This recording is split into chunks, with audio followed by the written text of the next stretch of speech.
Hey, how's it going? We're back again to look at some more books.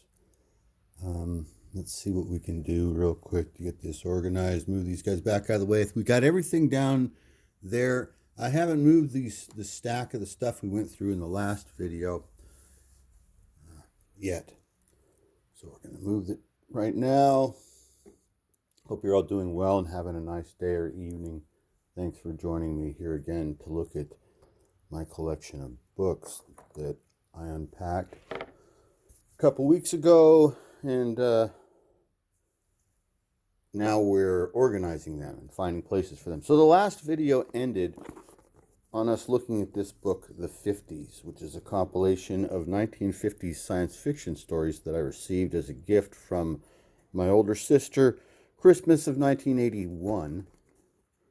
Let's take a look. We didn't get a chance to look in here at what's featured in here. Where's the dad table of contents? Introduction. Is there no table of contents here? Wow, I don't see the table. So this is, I remember reading this, Darwinian Pool Room by Isaac Asimov. Okay, so it looks like there's some Asimov in there. Richard Wilson. Yeah, okay.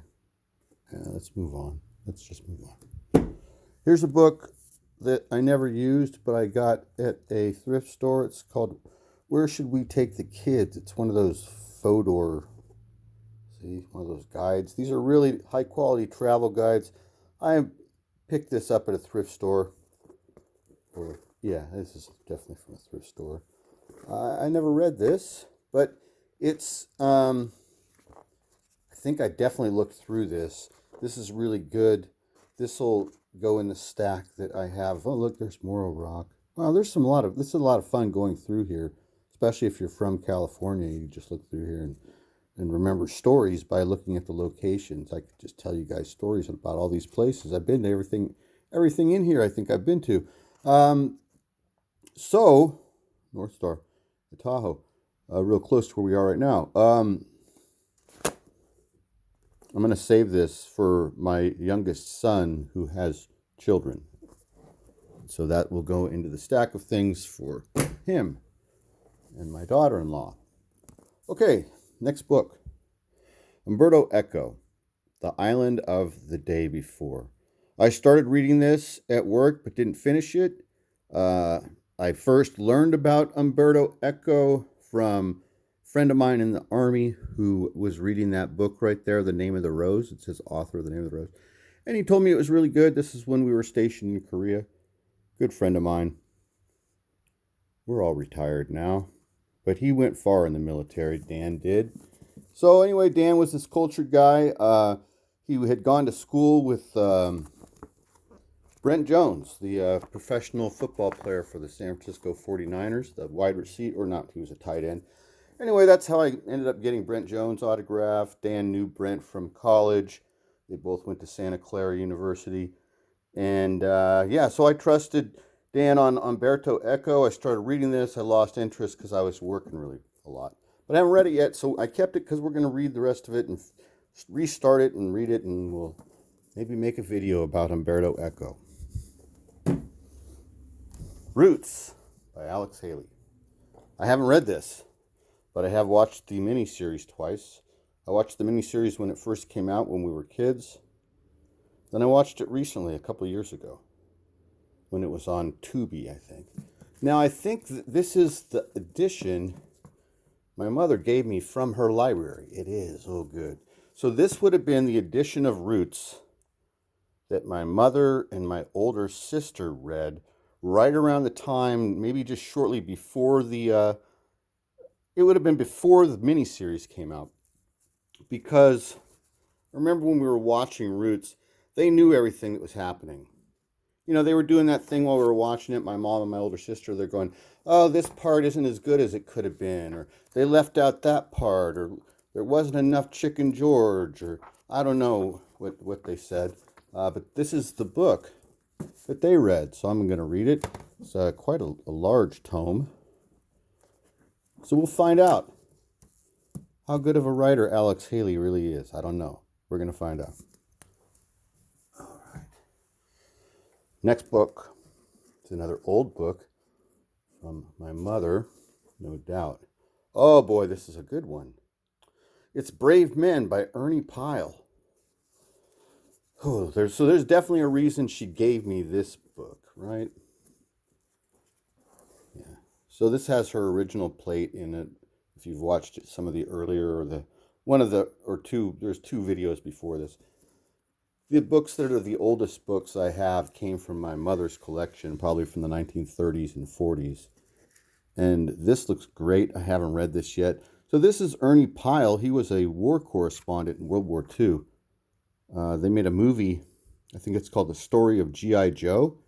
And the main character in that movie really is kind of Ernie Pyle plays himself. Well, he doesn't play himself. I think Burgess Meredith plays Ernie Pyle in that movie.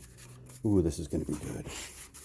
So this definitely should be read and talked about in a video. This book deserves, just because of my interest, I really like this stuff. So I need to get onto this thing and talk about this. It would be fun to go through this and kind of read this. And I don't know if anybody would want to watch videos about me talking about books that I read, but that's at the top of the list right there. I want to check out and find out what Ernie Pyle really did and what his writing was like. I haven't read it before.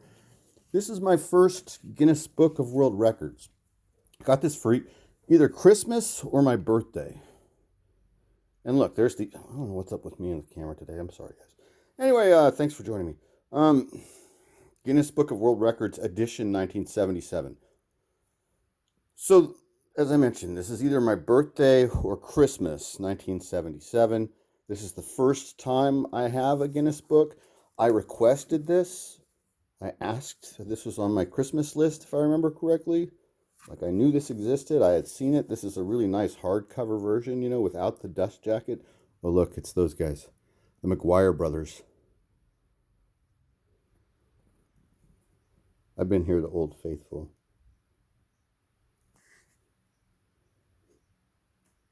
World's largest guitar. Okay, there's nothing inside here. Maybe there's more. Yeah, so the largest flag. So every single page, I turned every page in here, just like, with some other books, maybe like, the Comic Collector's Price Guide by Overstreet or something. I went over every single page in this book multiple times. This book was a part of my room, so then when friends would come over, like to hang out in my room and sit around, this book was a popular one for people to pull down and just sit in the big chair and look at in my room and talk about. I need to go back over it again and look through it completely. This is Riddle of the Stars by Patricia McKillip. I haven't read this. I think I started this when I was about 13 or 14 or 15. This came from a book club that my mother was in, I think. Nelson Doubleday. There's a reason why, though there's a connection. My cousin Sharon is friends with Patty McKillip. They went to college together, I think at San Jose State. Anyway, Patty McKillip is like a friend of the family. She used to be over at my Aunt Millie and Uncle Clarence's house and friends with, like roommate with my cousin Sharon. Okay.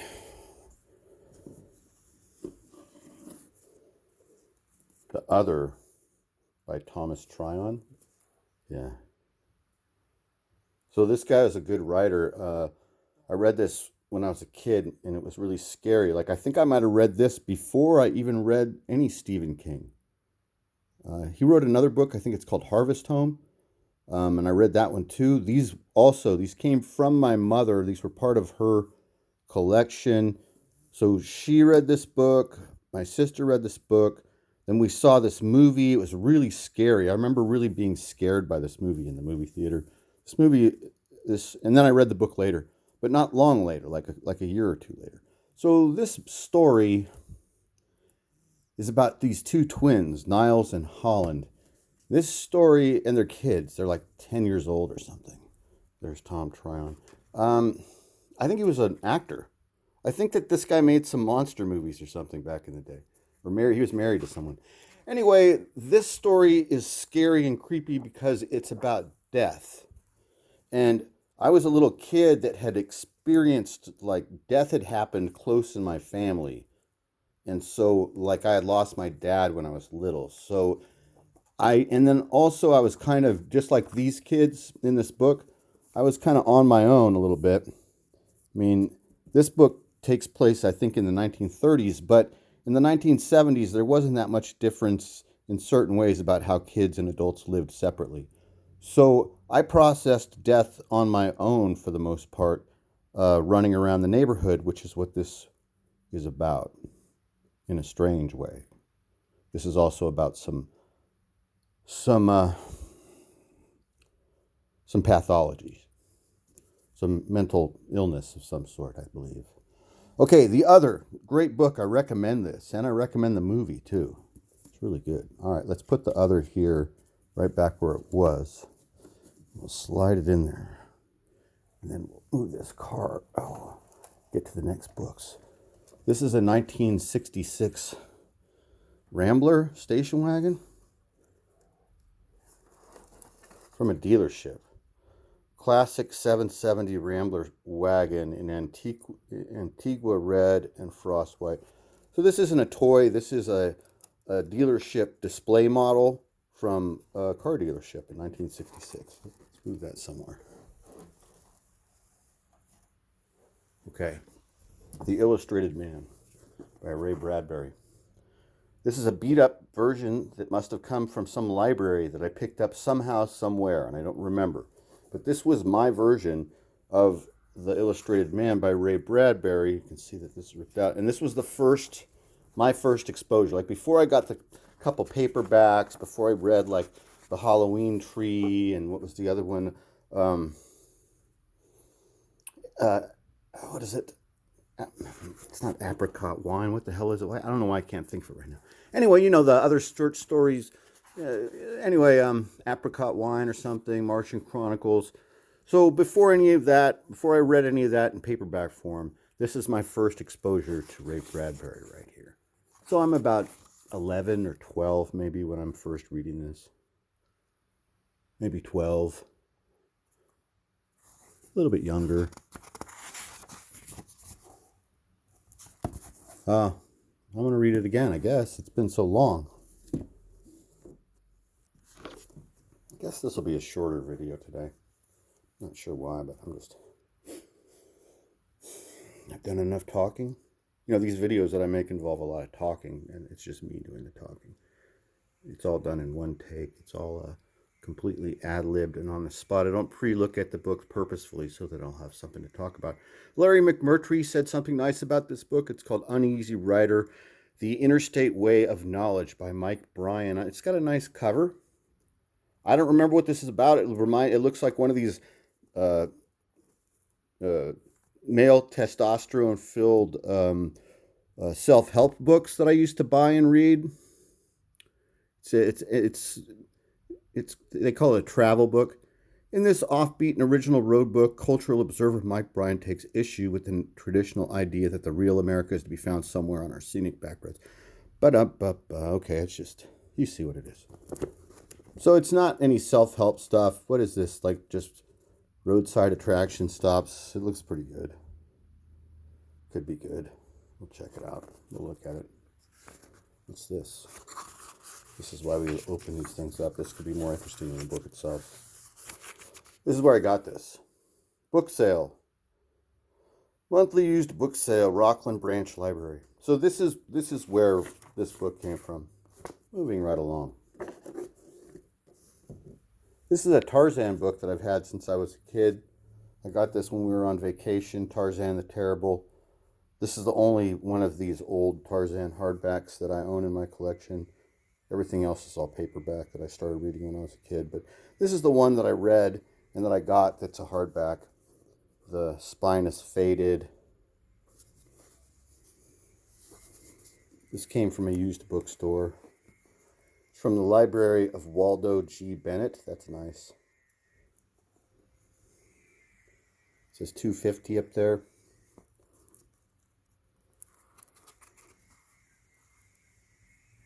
Tarzan the Terrible.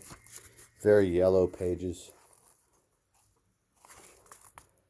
Allure. I love Edgar Rice Burroughs. This is my favorite stuff. This is what I started reading as a kid that developed, or that I don't know why. This is why this video will be shorter today. I'm losing words. So this is what helped to expand my vocabulary and helped me with reading from a very early age. Like I started reading Tarzan and Edgar Rice Burroughs books in about 5th grade, which would be 11 or 12 or so. And I got really used to his style and the vocabulary. And so it really made what came after easier, because it's anyway, if you've read it, you know what I'm talking about. Classic Christianity by Bob George. I can't remember where this came from. This is either a gift from my cousin or I purchased it myself at a Christian bookstore. For a time, we were really into, my cousin, a couple friends of mine, myself, we were really into being new creations. And we were listening to this guy, Bob George, I think maybe on the radio and cassette tapes. I think I listened to him on cassette tapes in the morning on my way to work sometimes. Anyway, and then he wrote some books. I don't know what became of him, really. He's got another book that's here in the same stack. It's called Growing in Grace, and I think it's a better book than this. Here's Bob. This is a book. Oh, look, look at this guy. This is a book called 666. It's a novel by Jay Anson. I was just going to say what it says here. He is the author of the Amityville Horror, which was a book that was made into a movie that was popular right around the same time. This is like the follow-up novel to Amityville Horror. Now, I read Amityville Horror, the paperback. I think I got it at Safeway, and then we saw the movie. And then my mom got this book, and then she gave it to me, and I still haven't read it. I haven't read this book. I like the cover. I should read this book. All of these books that I haven't read, I'm intending on reading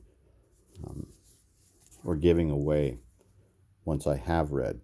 This is a hunting book of some sort, an adventure book. It's called Man Eaters of Comoan, or Comau, Coma, Ku. This will be the last book we'll look at. Really nice. I like that a lot. Ooh. So this came from her library. She gave me this. The books that she gave me were with purpose. She didn't give me boxes of books from her collection. Every one of these was selected and given at kind of different points. Towards the end, most of these showed up at my house when she would come to visit in the 90s when the kids were little. And when I would see her sometimes in the early 2000s, she would give me a book or two sometimes, but usually just one. She would have a book and she would give it to me, like this one. This looks absolutely awesome. So it's going to be about tiger hunting in India. There's Robin. He's a great tiger hunting dog. Ooh, look at that big dead tiger right there. So this is going to be about tiger hunting. It looks awesome. Oh, there's a whole thing about that dog we just looked at, Robin. Okay, my stomach is grumbling. It's time for me to have some sort of a pastry. It's Tuesday morning. I hope you're having a nice day. Thanks for watching this third installment of my book collection. It was intense. All right, I'll talk to you guys later.